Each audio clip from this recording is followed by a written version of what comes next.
Kelly, are you there? Neelan? Chiquetta? Can y'all hear me? Yeah, I can hear you. All right. I switch back and forth between computers, and some of them work and some of them don't. I'm at the big house tonight, so I'm on a different one. Is there any rhyme or reason to when you're where, or just kind of? Well, normally I would be at there. I've been making visits yesterday and today. I've been in 8 schools and visited 11 students. Wow. So I've had quite a busy 2 days. And so I came back home because I was visiting over in Gaston County. Okay. So yesterday I visited the eastern end. I did Mount Holly, Lowell, Belmont. And today I did the 321 corridor down, up and down Yorkchester, Greer on Garrison. I did Robinson all the way down. I did Highland School of Technology. I did those today. So I saw what, 6 of mine today and 5 yesterday. I've got 14 in that special Gaston County cohort that I've been working with for 5 semesters. So they've got interviews coming up. The 24th, the cattle call interviews, where, you know, they just make sure you got a pulse and you're breathing that you want to do this. And so I went out and visited all of them, talked with all their principals about how they're doing, how they're progressing, what they need to do. Thank the principals for working with them. They've done a good deal extra stuff, their district. Gardner Webb, we did a partnership with Gaston County, and through their county commissioners, they allowed their school board to fund this group, but now they only funded them. It's been free for the students. They got 14, but now Gardner Webb split the cost, but now part of the in-kind was they had low residencies. They had residency on Saturdays, 3 times a semester, where they met with central office people and learned all the systems in Gaston County. We did doubled up on class last semester, and we had one of their people who did NESIS training with them for teacher observations. And then this past summer, they made them all assistant site directors at one of the summer sites. So they got 3 weeks they got 3 weeks that they got to be in charge. And so it's been, you know, we're trying to accelerate them. They're going to hire 8 of them. And so the question is which 8 are they going to hire? Gotcha. I've been asked to weigh in on that. So I've been out talking with them. I try to spend an hour with each one of them. Today I spent 2 hours. Of course, it's 2 of them and their principal, and she was kind enough to sit in with us and give them some tips and talk to them about this. And so, but yeah, they want them to step in and take the role. One of them is going to go to the EC department already. We already know that. So that leaves 13, and then one's not going to apply. He's got a new baby. So that's 12 for 8 jobs. And so I was just on the phone with one right there. I'm going to visit her next week. But we're trying to get them ready. There's a lot riding on this. They spent a lot of money. The county spent a lot of money on this and a lot of time. So I want them to put their best foot forward, and not for me. I'm old, don't matter for me, but for them. They have really been through the ringer. The Saturday stuff, the extra training. I mean, we did 2 hours of class every Thursday night. They did an hour of curriculum and hour of NESIS training last semester. They had to give up their summers to be site directors. I mean, they got a $22,000 degree out of it, but they've done a lot. But what I don't want is for them to walk into the interview and be unprepared, or even worse, feel like, well, you spend all this money, you got to give me a job. They don't have to give them a job. And so we're just making sure that, you know, crossing the T's, dotting the I's, making sure that. So normally I would have been on campus today. This is one of my office days on campus, but I'll have to be there in the morning. But I took 2 days to make visits. I'm gonna make one next week. Let's take a day next week on break. But you got to go when principal's available to talk to you. So it was very good. I was very pleased with the feedback from the principals as well. So That's good. it would be a good model to replicate for districts that are having a hard time finding people. Not just to partner with Gardner Webb, but to partner with a university and do a cohort like this and make it financially feasible for these people. And now they have a 5-year commitment to Gaston County once this is over with. You know, they can't just take this and go short. So there's you know, and it'll be prorated.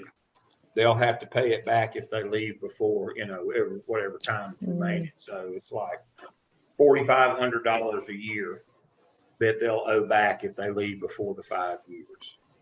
Are they looking for them to go to like Title I schools, or can they apply anywhere? They can apply anywhere. Okay. But now understanding that most of the schools in Gaston are Title I schools. So I went to Lowell yesterday. Now I'll just tell you, I had the best time at Lowell Elementary School yesterday. Now, if you know anything about the little town of Lowell, it's a little mill town. All the mills have closed. It's just north of 85. Once you cross out of Mecklenburg there at the River Bridge there at Wiley, it used to be called the Catawba River. Now they claim that's part of Lake Wiley. But when you cross over it on 85, you know, you're at Mount Holly, Belmont, then Mount Holly, and then Lowell's the next little town before you get to Gastonia. You know, you turn left off the interstate and go to McAdenville where the lights are. You turn right to go back into Lowell. And I went up there. You go through a junkyard and an abandoned mill to get to that little school. It is just heartbreaking. I'm serious. You go through a junkyard and an old abandoned mill site to get to that elementary school. And oh Lord, you talking about Title I? They are Title I. And so most of them will end up at a Title I school just because they have a lot of those. You know, it's, you know, and this is a good lesson for all of us in that the best schools hardly ever come open. You know, somebody that's done their time, say at a Lowell, you know, if something comes up over at Cramerton, they apply for a transfer and they've got experience. And a lot of times they'll allow that. So usually the jobs that open up in any district, there's a filtering down, there's an internal, there's, you know, that's why I tell you all these bad jobs you better learn because you're going to go to schools and that's what you're going to do. You're not going to get to go to the you know, the A-level schools. You're going to go to the failing schools and you're going to go to, I mean, let's see, 1, 2, 3 of them have already been, you know, their first year they were in the classroom. This year they put 3 of them as deans already. But now you can imagine what kind of schools they put them in as deans. I was with 3 of the 3 that I was with later this after lunch today. I was with 3 in 2 middle schools, and all 3 of those deans are in the low performing Title I middle schools.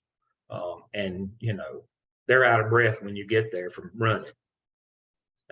And so, I mean, that's where they're going to filter to naturally. There's no rule that they have to go there, but that's where they'll all end up. I'm guessing that probably all 3 of them will end up as APs where they are.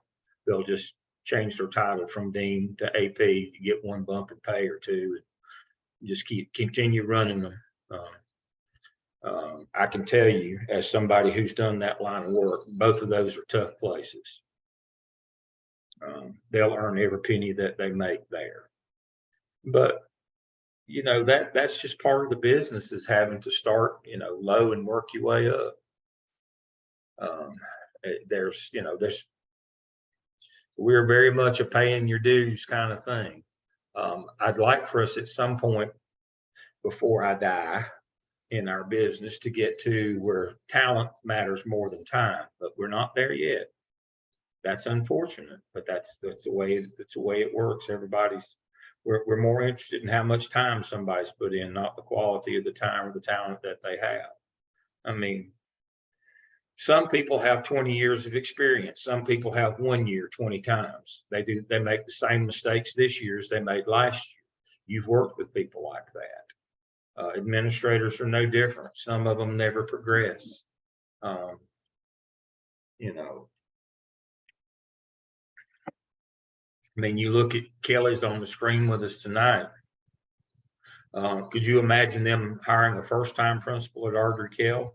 I mean, you got to have a pedigree so high that, you know, in order to go there. And it might be that somebody that you know, somebody relatively new has the talent and the ability to be there, but they're never going to get that opportunity because we're mired in a time system. That's just the way it works. So just know your first AP job, you're going to be doing discipline, you're going to be doing buses, you're going to be chasing kids, you're going to be doing all them things. You're going to be doing that, going around with the custodian, checking the facilities every 2 weeks. Everything that's high risk that can get somebody fired, they're going to give it to you. Being in charge of the EC department, following up on that, making sure that the MTSS, I'm glad Terrence is with us because Terrence is the spotlight man tonight. Seriously, I've got it written down right here. You know, I keep the book. You know, I keep the book on everything that came in during the week and what catches my eye and what I want to highlight. You know, and so Terrence is at the top of my list tonight. I really like Terrence's response on MTSS.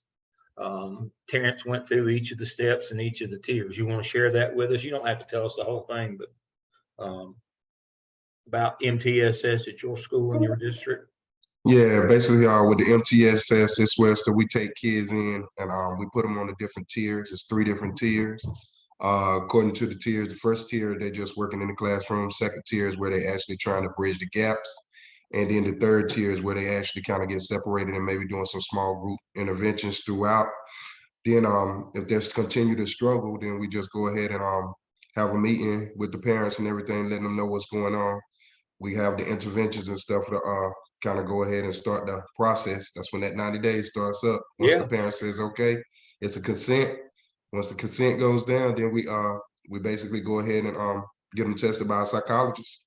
As well as the speech person and the OT. They all give them a little screening and everything. Do have to make sure you get that hearing and vision from the start. You got to make sure you have that in. And from there, when the parent gives consent, we get the testing done. Normally, our psychologist, it normally takes her, we try and get it within a month because we're trying to beat the timeline, make sure we get good. So once you get the paperwork and everything, once she's done the testing, then you bring it in. We go back into a meeting, the teachers along with the parents, and we go over the results. And if the results are where the kid qualifies because of the testing, then we move on to create an IEP. That's the process. Basically. Yeah. Now, and thank you. And you did a great job outlining that. There's a couple of things that, you know, intervention leads into, you know, EC and IEPs and all that. I mean, that's our point. But you can't forget that it all starts with MTSS now. That's mandated by law. And so you've got to look at it as the 90 before the 90. And what that means is you got to go through 90 days of interventions before you can even start the 90 days that leads up to EC testing. So that's 180 days. But Dr. Sane works with me on, by the way, Dr. Griffin Jordan is out of state tonight. I don't know if she reminded everybody of that. She won't be with us. But what you got to remember about EC is, and about MTSS that leads to that, the 90 before the 90.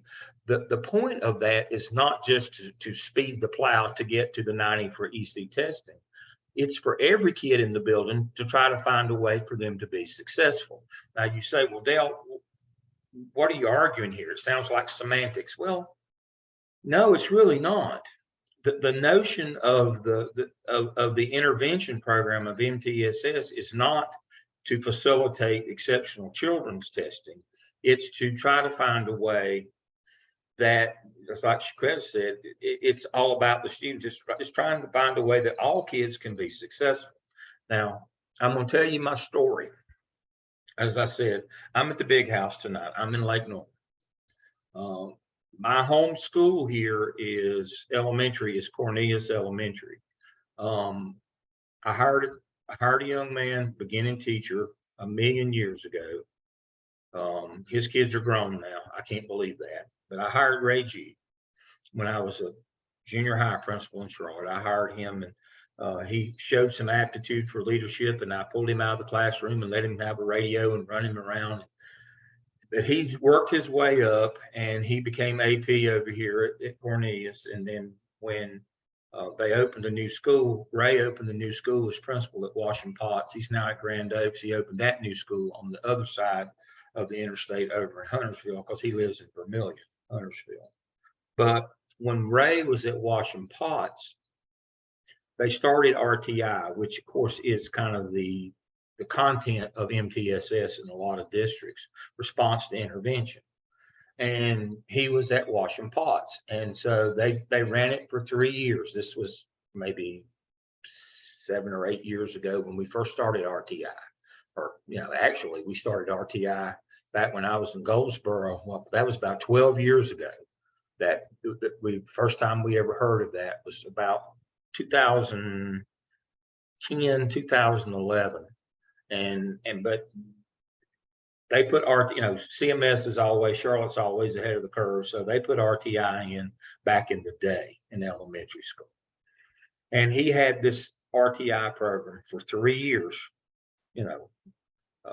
the whole academic. And so at the end of grade testing, at the end in the grade testing course in elementary school, his reading proficiency was 80% first year.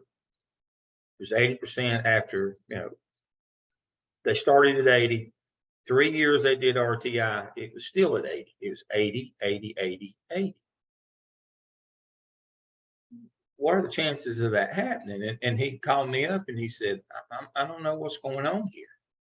He said, we put this intervention, response to intervention program in, and my test scores have not moved in 3 years. They're exactly the same as they were before we started. Can you come by? I said, sure. So I went over there, and, I walked around for a minute, and then I said, can I talk to you, to your RTI coordinator, which would now be the MTSS coordinator? Can I talk to that person? He said, yeah. So I went down to her office. He got me an appointment. I went down and I said, how do you know that the lessons are being delivered with fidelity like they're intended? She said, well, I've got this log right here. I said, no, how do you know? It's kind of like last semester when you were trying to determine which teachers were using best practices. If you ask them or let them self-report, they'll all tell you that they do. Well, they all said they were doing these interventions. And I said, do you ever go to the classroom and see if those scripted lessons are delivered? What would now be that level 2 that Terrence was talking about? Do you ever go and see that those directed lessons? No, I don't have time. I got paperwork to do.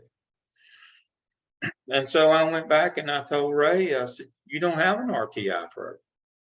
There's no evidence that teachers are ever delivering any of those lessons. The point of this is not just to speed kids up, say that we've done this, put a check in the box so we can EC test them. The point is to try to get improvement. As you can see, you're getting no improvement. So you don't really have a program if it's not improving anything. And so he fixed that right quick, and their scores jumped 6 points the next year when they were actually making sure that they were doing those lessons. Now, the point is not to throw that lady under the bus or Ray or anybody else, but the point is we have 90 before the 90. That is a school-based program. You, as the school administration, are responsible for the delivery of that program with fidelity. What that means is you got to know what your program is. That's the substantive due process of what kids are supposed to get. But more importantly, you've got to be out there making sure that that is being delivered to them. That's that procedural due process. To say that we've got a program, we're following the law, you can't say that unless you go in those rooms. And again, to our original point, fidelity checks, that's exactly right. To our original point, this is the kind of dirty jobs that the new AP gets, because nobody wants to do that job because it kind of makes people mad. Teachers feel like you're informing on them or you're checking on me. Well, yeah, we are. We're paying for this. You do realize that we're paying for this. We expect that you know, what was happening at Bray School, he said he got watching, he started watching. He said teachers were just giving the kids worksheets and grading papers. Because one group was outside, they would have them on teams and they'd be outside at PE, the kids that didn't need remediation, response to intervention. And so the teacher felt like she was being put upon. So she just gave them worksheets and grading papers during that time. Well, that's not delivering the program with fidelity. That's not those scripted lessons. That's not that direct intervention. So please understand, this is not up to the Exceptional Children's Department. Now, when we get to the real 90, the 30-day of anecdotals, the first 30 days of intervention from the EC department, and the second level, that 30-30-30 for EC prior to the EC testing, there's a system in place that monitors that. You need to make sure you know what it is. But the MTSS process, which the heart of it is kind of an RTI, program response to intervention, it's kind of the content. You solely are responsible as the administration of that school to make sure that those lessons are being delivered with fidelity. Now, if you're smart, you're going to make sure that that second 90 days, that 30-30-30 for the EC is being delivered as well. Because what you don't want to happen is kids being tested and there was never really any interventions. So in 2014, in August, right before school opened in Charlotte, 11 elementary principals either retired or got demoted. Some of them took retirement. And the scandal behind that was very clearly is that there were kids being EC tested that hadn't even done the first 30 days, much less 30-30-30, and hadn't done any intervention prior to that. That was in 2014. They hadn't done any. And there were already in Charlotte interventions in place. As I said, RTI was already in place in Charlotte in 2014. It came in about 2012 or 11 or 12, I want to think. And not only were they not doing RTI, making sure they weren't even doing the 30-30-30. They were getting parents to sign off on testing these kids for EC, just, referred one week and tested the next kind of thing. Now, here's the thing, that's bad enough. But what was even worse was it was racially identifiable. It was all Black males. They got them placed EC and got them out of their building because we don't have the services. We don't have the unit here. We don't have that least restrictive environment at our school. And so they just started targeting their discipline problems, got them EC tested and got them out of their buildings. And they were doing it as a group. They knew exactly what they were doing. That's exactly what was going on. And so they weaponized EC testing. It's exactly what they did. And so that's being arbitrary and capricious. They did not get any due process.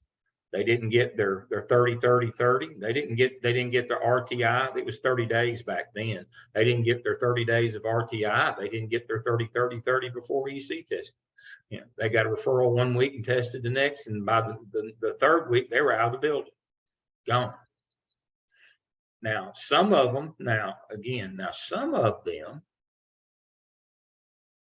didn't have to leave the building, but they got them exempted from testing. That they made sure that their IAPs they exempted them. So my point is they did the wrong thing. They had to go. They got caught. They were doing the wrong thing.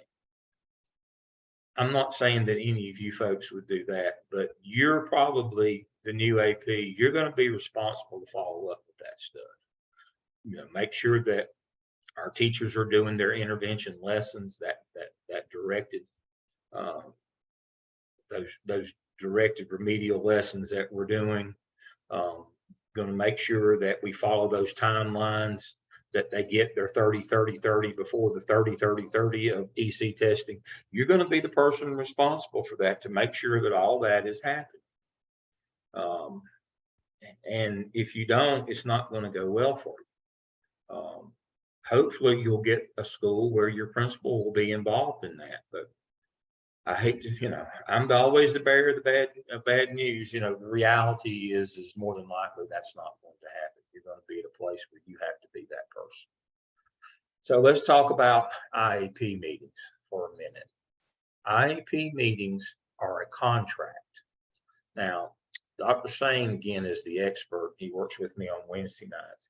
He says the biggest violation that he sees on IEP meetings, I probably told you this before, is just grabbing whoever off the street from regular ed to sit in on the IEP meetings. That's against the law, folks. That is the law that I'm referring to. And let me share my screen. We'll get to our lesson for the evening. Is right here, FERPA. I've got it linked to the website here, the Family Education Rights and Privacy Act. All right. And so here, there's a lot of pieces to it. There's a lot more. There's all these things. I would recommend that you go to this website and you start learning about FERPA. Now, FERPA covers many things. It's just basically you can't give out kids' private information. I was in a public separate school. And Kelly knows what I'm talking about. There's two of those in Charlotte-Mecklenburg. There's Metro and there's Morgan. We call those public separate. What that means is, while they're public schools, they have a separate enrollment. You have to qualify to be there. Metro is for severely and profoundly mentally and physically handicapped. Morgan is for behaviorally and emotionally handicapped, the violent kids. They've got panic rooms and padded stuff and all that in those. So those are two public separate schools. Now, the thing you got to remember about those two schools is every kid in there is in the EC program. So there should never be any crosstalk anywhere on that campus about these kids. You can't speak about any of these kids. They all have federal protections. I came in to do an audit because they were having some problems at one of them. And I heard a faculty member in the lounge with the door open for anybody that came by talking about kids. And I was like, you know that, I told the principal, I said, you know that you've got delivery people coming in this building. You've got transportation people. A lot of those schools, they have private, those vans and cars and all those things that privately transport, please don't think this is pejorative, the short buses and all that stuff that carry these kids. Well, those drivers and delivery people and lunchroom people, that they're not privy to that information. And, you got people talking in the lounge, all of those kinds of things. But we've talked before, when you discipline two kids, you can't tell the parents of the other one what you did to the other kid, because that'd be a violation of their privacy. Where we really get in trouble with IEPs is we've got an IEP meeting and we finally got the parent here. But we can't find a regular ed teacher for one of these kids, and we just grab any regular ed teacher. Unless you teach that child, you're not supposed to be in there. As my other class was asking about, what if it's a self-contained kid? And you got to have a regular ed. Well, they go in as the LEA rep. They're not there as a regular ed teacher. That's a different role. But if Neely is, if she's out today and I can't just grab Terrence if he doesn't teach that kid. And I have heard Dr. Sane say it 1,000 times. And we're doing a professional development series with Thomasville City Schools with all of their APs on Friday. And this Friday morning, he's going to do the EC with them. And I can already hear him right now. Cancel, reschedule the meeting. Because if you put somebody in there that's not supposed to be, it invalidates that IEP. They also have a lawsuit against you. So that's the first piece in dealing with exceptional children, is all ALL, all of their information is confidential. And you really have to work with your staff very hard not to be talking about those kids, even in the lounge or the lunchroom or on the bus lot. You know, that kind of stuff will not go well for you. They've got that federal protection. So that's the first thing that I would say, remembering about the IEP team is do not just grab random people to go into that IEP meeting. That's the first thing. The second thing, and this is the hardest one, and sometimes this is the hardest one for the exceptional children's people. I don't care that you've spent all this time doing this paperwork and you did all this testing and you've done all this anecdotal and you tried all these things. I don't care. The decisions made out of that IEP are collaborative with the parent. Too many times the EC people and the regular ed people, they pitch a fit if they don't get what they want. And you know, sorry, it has to be a collaborative decision. And if parents don't go along with it, it's like Terrence was talking about. If they don't sign off, we don't move. Now, I have, you know, CMS has been known to sue parents who won't allow their kids, but, you know, and then that makes them withdraw their kids to go somewhere else. But either let us do what we need to do for your child or go somewhere else where somebody else can. But we're not going to hold your child here knowing we're not serving them, and then later on, because you don't want us to, but then later on you sue us. They can change their mind at any time, and then they sue you for not providing the services that they need. So you're damned if you do and damned if you don't. You know, you better, the better decision is to come up with this collaboratively. And if you can't, and you feel strongly that this is what kid needs, then you need to pursue legal channels with that to make sure that either they take the kid somewhere else or they allow you to do what you need to do. Neely, you had a question. Yeah, I know you pulled up something, I think it was FERPA guidelines. Is all that outlined about IEP meetings, about pulling in random general education teachers? Is that outlined clearly? all that's in, and there's some links that come out of that as well. So yes, that's all. Okay. Let me go back to that. Yeah.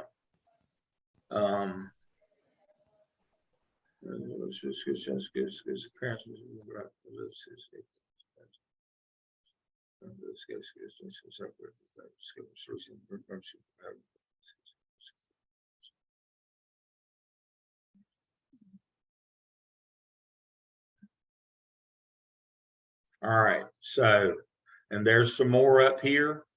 I think it's under frequently asked questions, but see right Okay. here, here's the problem.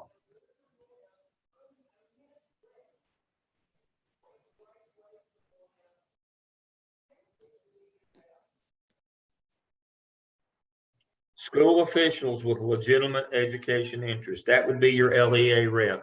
I believe it was Sandra who brought up, what about a self-contained that doesn't have a regular ed teacher on their, you know, that's not taught by, well, they would be a school official. They would be what's called an LEA rep. Right. Other schools, see, if you read this list here, nowhere will you see on there school officials with legitimate educational interest. That means you must teach that kid. Okay. That's what that means.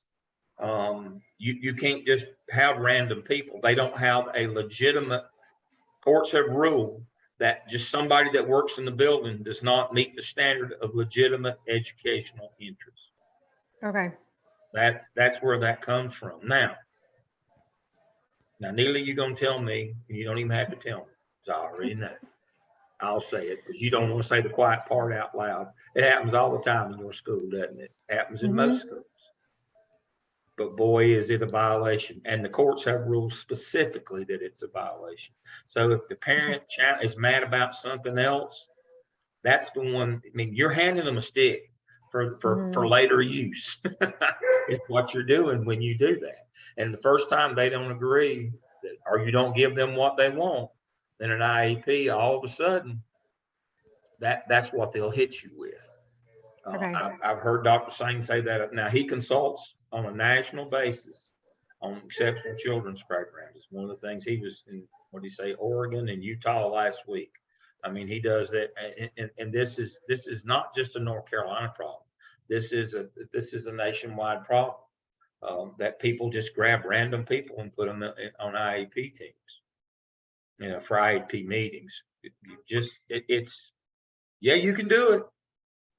But, you know, as soon as somebody says that happened, that it's not debatable. It's not going to be a toss up when you go to court. Courts have ruled consistently that why would a regular ed teacher that doesn't teach this kid have a legitimate educational interest in this? They don't. That'd be the same as grabbing the bus driver, like cafeteria lady, custodian. They don't have a legitimate interest in this kid. That means that, again, law is all about standing. You must have standing. You must be a part of it or aggrieved by it or whatever. You, as just a regular ed teacher that works in that building, if you don't teach that kid, you have no standing in this case. The law has been consistent in that to protect these kids. And a lot of times what they'll do is they'll bring in people to basically outvote the parent kind of thing, thinking that that's the way this ought to be. And that's why I circle back to that. Decision should be collaborative. It shouldn't be, well, we got 3 for and 1 against, and the parents are 1 against, and so we get carried, and this is what we're going to do. That's not a really good system. It's not to the law. And so let me share my screen again. To that end, watching our time here. To that end, so right here, parent resources. The thing is, parents know their rights now. So here's the website that goes with this one. And there's a lot of places where you can get Spanish and it explains these, and it has all these little buttons that you can click on. I mean, it tells parents everything. It tells them what effective practice are. Right here is what I was talking about. When a dispute occurs over the IEP, I mean, they have a mediation service that can get involved. That's what I'm talking about. You can't just overpower them. They have recourse for you just trying to outvote them. They have recourse right here. I mean, they have people that are paid to assist them. You can turn to IDA's dispute resolution options. Find more about these here. Okay. They've got an informal approach. They've got filing a complaint. That's what I'm talking about. They'll hire a mediator, the due process, you know, something wasn't right. And that's when they get you, if you had somebody in there that wasn't supposed to be, the resolution, due process hearing, you can appeal. I mean, these folks have resources. Don't think just because you work there that they know more about that you know more about it than they do. There are websites to educate and people who do it for free that are paid to help them. And so least restrictive, come here to learn all about IEPs, how they're developed, why they're important, all of them. They tell them all about this stuff. And, you know, this would be, you know, this is kind of like, you know, getting the enemy's game plan. You need to make sure that you have gone to that website and see all the information that these people can get.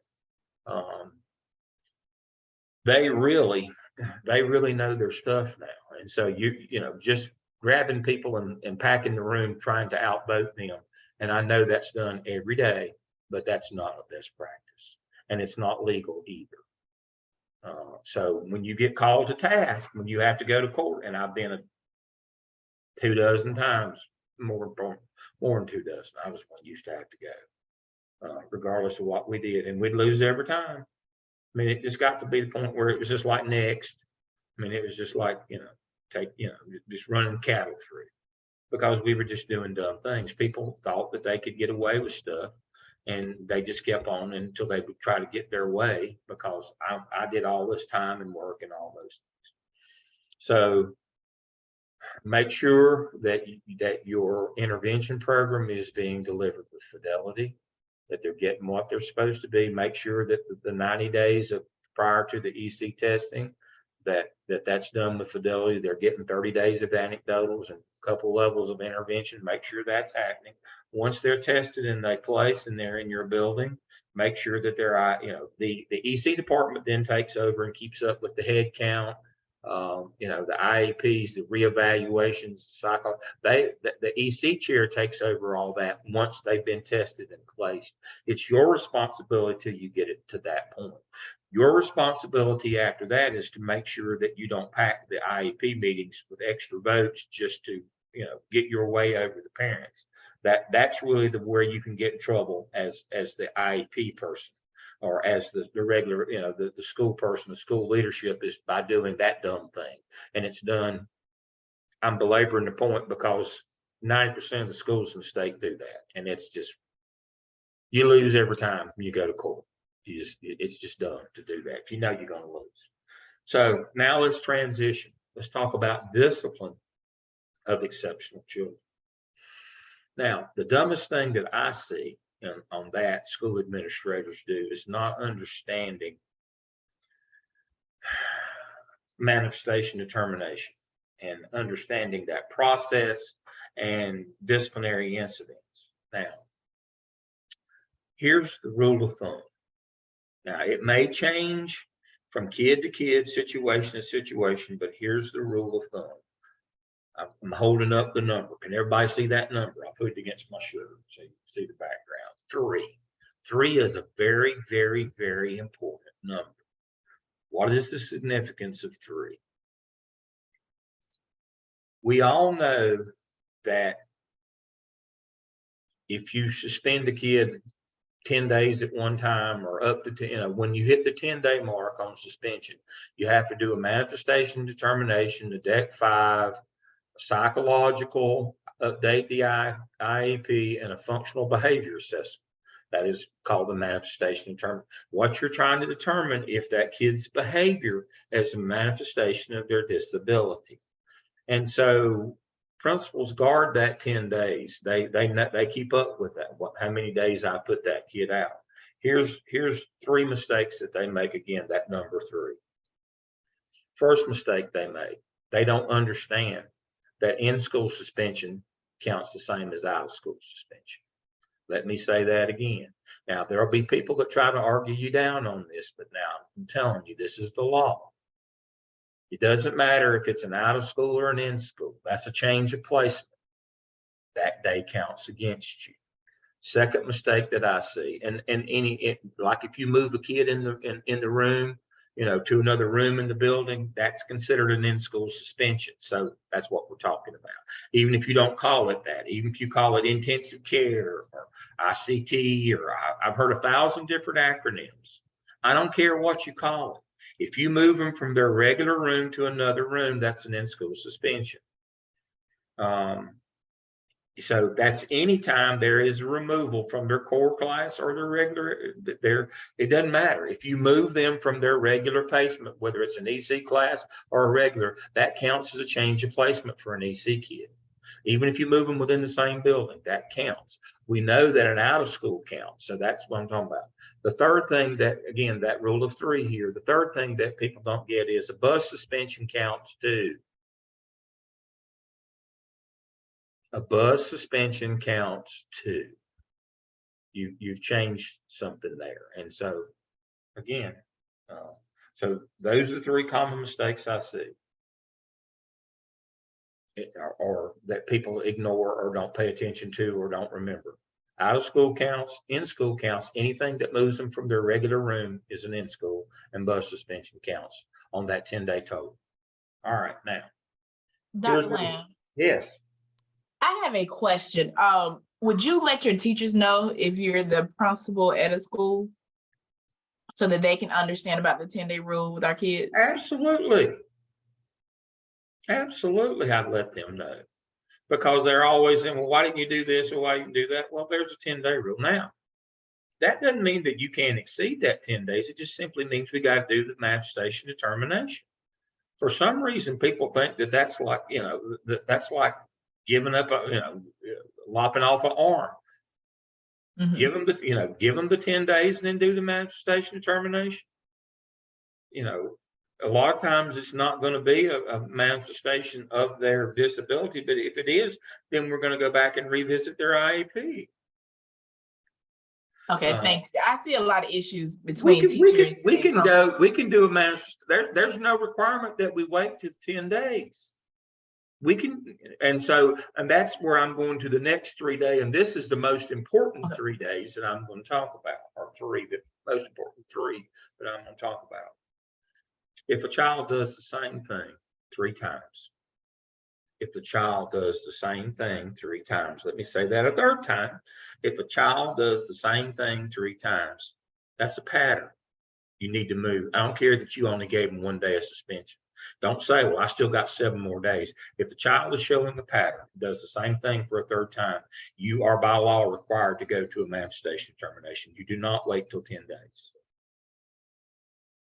Because there is a very high likelihood that it's a manifestation of their disability. And so the third time that the kid does it's the same thing, you know, that they pass go, they go directly to manifestation termination. I don't care if you've only done 2 days of in school with them, doesn't matter. This notion that we have to wait till 10 or let's wait till 10 or we still got 7 more days. Oh God, when you go to court, you're going to get killed. Kid does the same thing 3 times, you don't do anything. The 4th time somebody gets hurt seriously, when their parents sue, it gets to the court, just and the court can prove, or the defendant, the plaintiff can prove that this was the 4th time that this kid had done this. And what you done? Well, I was waiting on the 10 days to be up. So you were going to let this kid do this 10 times before you did anything. That's the question that Judge Trosh is going to ask you, by the way, Lou Trosh. I've heard him ask it too many times. You were going to let him do this 10 times before you said anything. Well, yeah, I got 10 days. Well, no. You should have done the paperwork. I mean, this was all over. You didn't want to do a little bit of paperwork? Well, yeah, it takes time to do that. It takes an hour to do that. This kid over here, has got a lump on the side of his head because you didn't want to do a few minutes of paperwork. And this kid over here is facing, incarceration in Gatlin or over in Gaston because you let him keep on going and didn't do anything. If the parents of the victim can go to court and show the pattern of behavior that you did not respond to, they'll get you for negligence. You had a duty to act and didn't. That's exactly what's going to happen to you. And I've had more of those cases than I would like to remember. You had a duty to act, and nonfeasance. You had a duty to act and did not do anything. And now this kid over here is hurt badly, or this teacher's hurt badly because you said, I'm going to use up my 10 days. He did an infraction that should have gotten him 10 days in a hearing because you didn't want to do the paperwork, you gave him 1 day. You're going to let him do that same thing 9 more times, hurt your staff, hurt the other kids in your building? Well, yeah, I don't want to do that paperwork.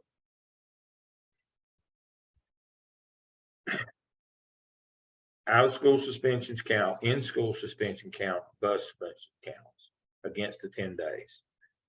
If a kid shows a pattern of doing the same thing 3 times, that 10 days doesn't matter. You go directly to manifestation determination. If you don't, you're going to get hit with a malpractice. You're going to get hit with a failure to act lawsuit by the victim that got hurt. Yes. Dr. Lamb. Okay, so I wish I had known all this last year. I'm texting my teammate. I'm like, oh my gosh, I wish I had known all this last year. So we had a student and it was kept like, let's try to use our 10 days. Let's try to use our 10 days because he had an IEP.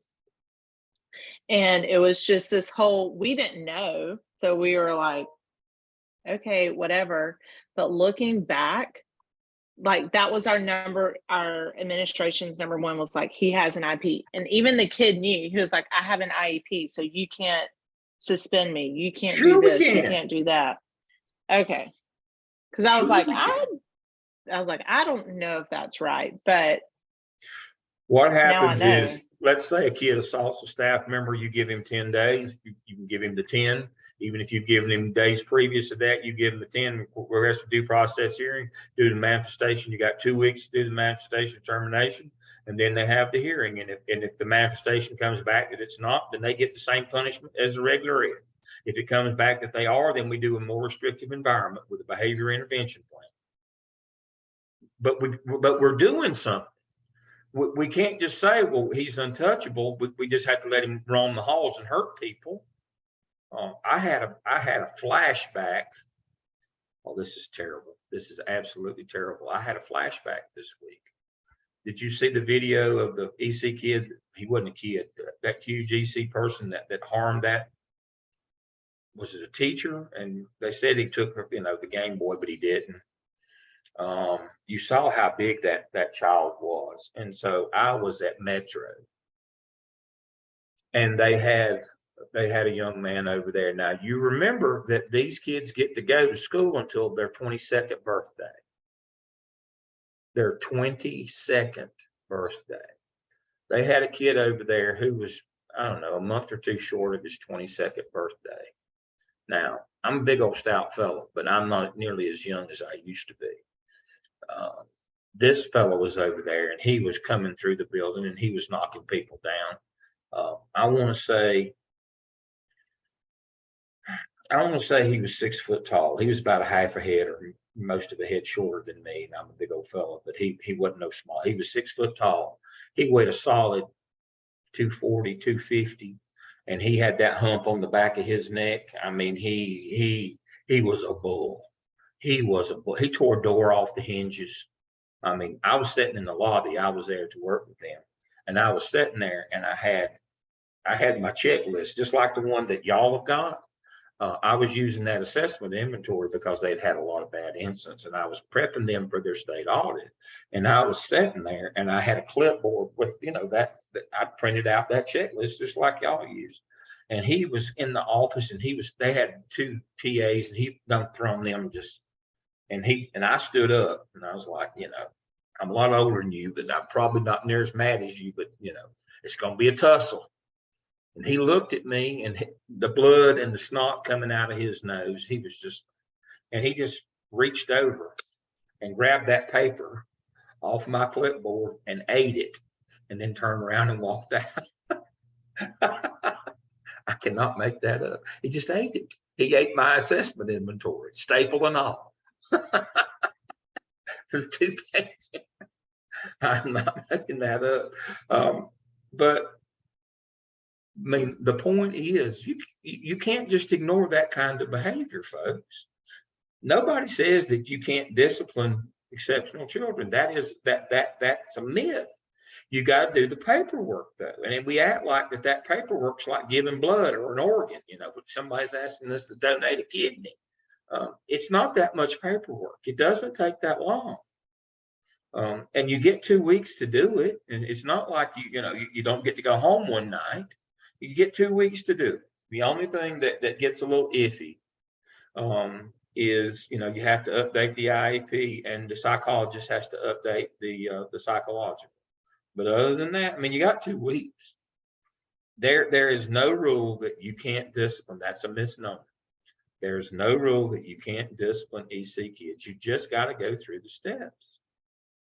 And again, you play around, you tell falsehoods or half truths to the staff. We can't do this. We got 7 more days before we, and then on that 4th time, the kid does the same thing. Somebody gets hurt, and you end up in court, failure to, had a responsibility to act and didn't.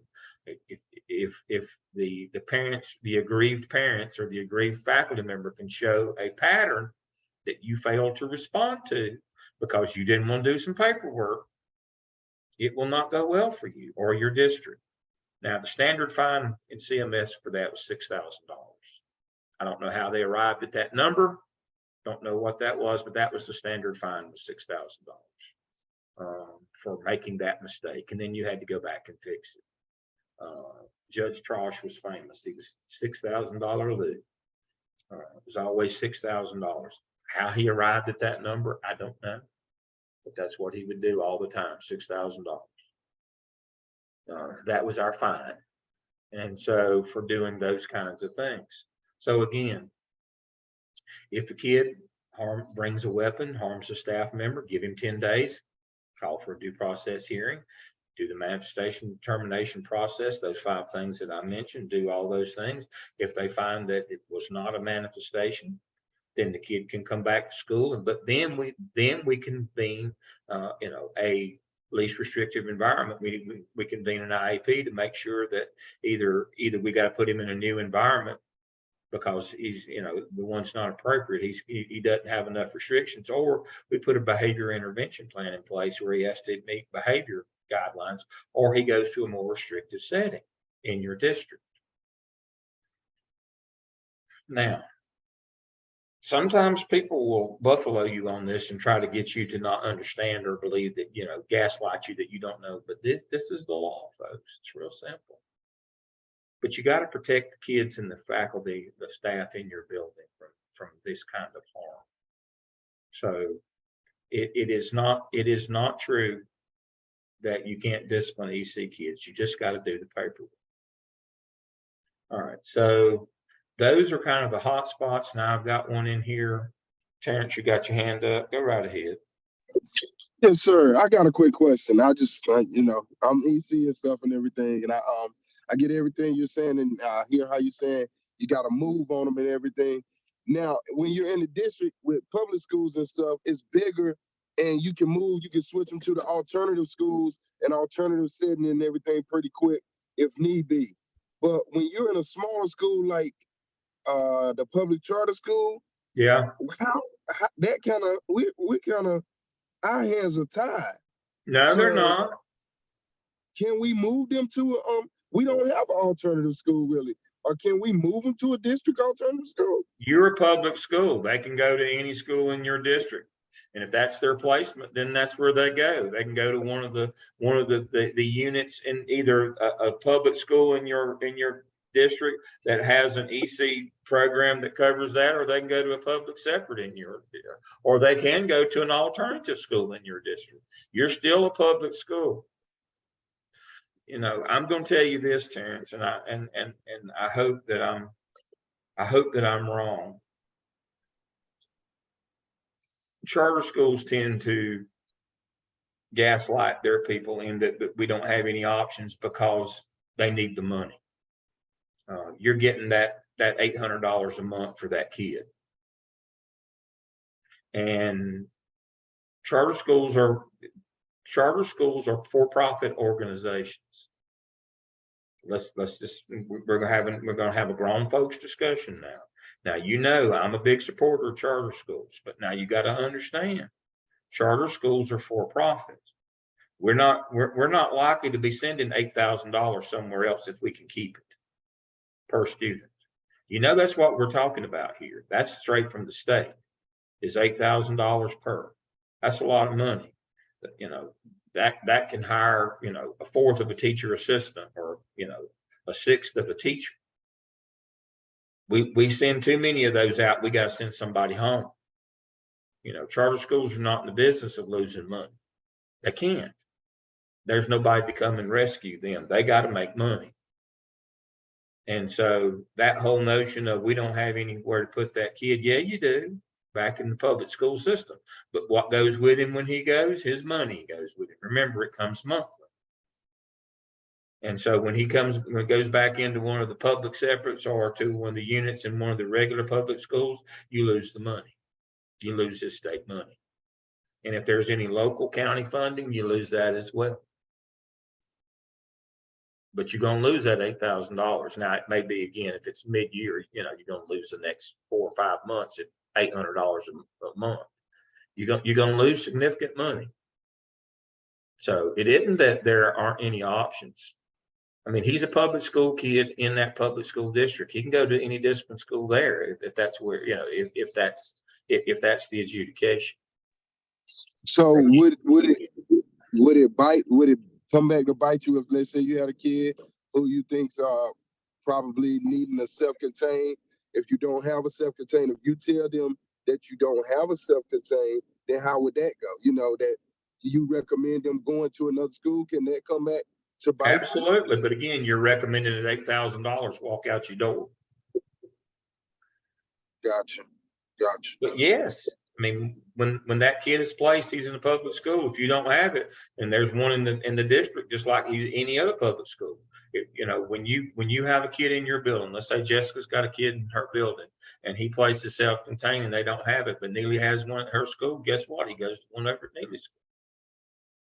That's the way EC works. It doesn't go by the school. It goes by what the kid's least restrictive environment is. whatever, you know, and again, it goes by the public school district that kid resides in. Doesn't matter that he goes to a charter school and that they don't have that at that charter school, that somebody in that district has something and he's a public school kid. That part doesn't change for him. The only thing that charter schools really change is how we staff and compensate people. Doesn't really change what the kids receive.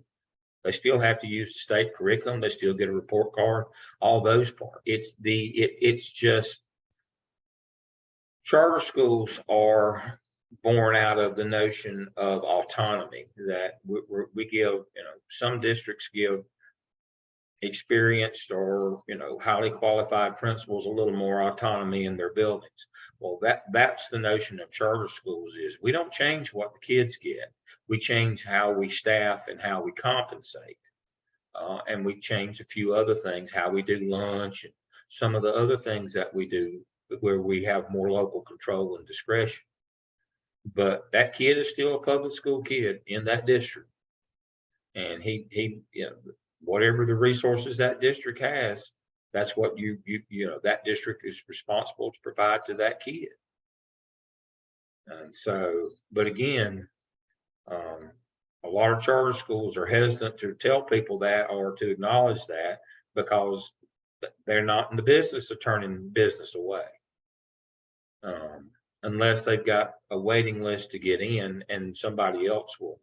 And the problem with that is a lot of times if it's on over in the end of the year, parents won't want to move their kids, you know, during the year. But if they've got a waiting list and somebody's waiting on that seat, it's amazing, you know, all of a sudden there's other options other than being in school here. But if not, if they're, you know, if they need that money to make their bills this month, nothing we can do. Dang it. It's too bad. Well, no, that's not true. Now, I'd like to say that a lot of people just don't know the rules, but that's not the case either, Terrence. They know the rules, but they hope you don't know the rules or that they can gaslight you into believing what they're telling you rather than knowing the rules. I've got all the resources that you need to read about this stuff are in our shell. You need to dig in and know the rules and the laws on exceptional children. It's important that you do that. And so here's kind of the final thoughts on this one with EC department chairs that I've worked with in the past put this together for me, and it doesn't make a lot of sense, but I'll go through it right quick. 10 million children today in 2006, that's now 20. You need to make sure you need to know what public law, what was it? 94-142, you know, which said that we have to educate handicapped kids. That's the original one. Then IDA came in later. You need to understand the concept of least restrictive environment for these kids. That they need to be, instead of locking them down, they need to be in the least restrictive that still meets their needs of their IEP. 97, the law of 75 was amended with IDA. IDA says these things. See what it says right here? Active role in decision making. See, that's the part that people forget about. And then there once was a boy down at the bottom. I mean, it's just, you know, there's that's just a reminder. There are 1,000 stories, just like tonight. There are 1,000 stories of abuses where the law is clear, but people chose not to follow it for whatever reason. EC law is violated more than any law in the history of the world. And again, I've told you in the past, it's all fun and games till somebody gets their eye put out, till you go to court, and you can't defend these things you do. You didn't put this, you know, you intentionally didn't do things that you should have done. The biggest is around having regular ed people with no standing in IEP meetings, not misinterpreting the 10-day rule, thinking that in-school suspension don't count. Thinking that they get up to 10 days before they have to do the paperwork. When a kid's showing a pattern, somebody gets hurt. These are all common things. thinking that parents won't know their rights when there's a parent website. There's actually folks who are paid to work with them. Thinking that judges will give you a break when they won't. EC is tough. If you've got a good EC person, they'll handle 95% of it, but the 5% that you're responsible for, you better know how that works. And don't go by a wives' tale, or we've always done it this way, or we can't do that. Make sure you know the law so that people can't buffalo you, can't gaslight you into believing what they want you to believe. Know what the law is on these things. All right, so y'all get a week off. So we'll be back hard at it in 2 weeks. Make sure you keep up with finish up your OMAs. Make sure that your skip is done. Somebody's pulled up in the yard here. Make sure that you get all that stuff done. And again, I couldn't be prouder of you. You're doing great. Again, the issue is we could all do better if we had more time. Don't stress over your OMA scores. If you pass, you've got a lot. And remember, last semester, that's all we focused on. Y'all learned how to do that. We're moved on. Think about the collaboration you're doing on your teams now, how important that is and what a learned skill that is. Think about all these activities that you're doing in your school and your district to get known and get your name out there of who you are and what you're doing. Those are really, I'm not saying that the evidence is already important. I'm a master scheduling maven. But there's more this semester. And we can't spend 100 hours a week on evidences and not do the other things that really round out the experience that we need to have in law and finance. So don't worry about those. As long as you get those threes, I'm pleased as punch. Because I'm loving the activities that you're doing. You're writing those up, and the things that you're taking away from the case studies and the collaboration that you're building with your team, and that how you're able to collaborate, produce a product. Those are life skills that you're going to need in the job. Those are things you can put in your toolbox along the way, and that's what I'm most pleased about. So again, thank you for joining me tonight. It was good to see you all. I will see you in 2 weeks. Have a good break. Thank you.